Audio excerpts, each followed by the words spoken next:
koze yijangahuye.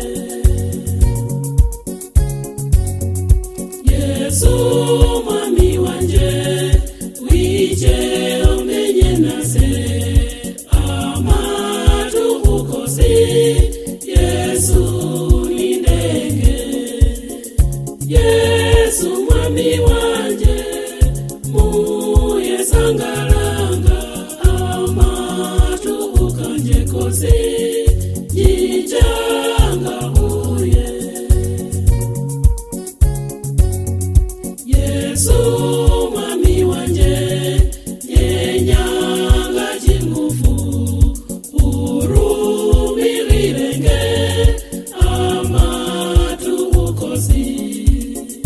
Yesu mwami wanje muye sangalanga amatu ukanje koze yijangahuye.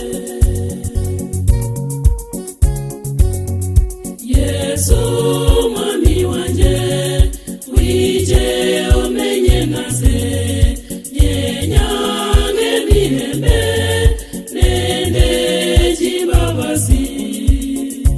Yesu mwami wanje muye sangala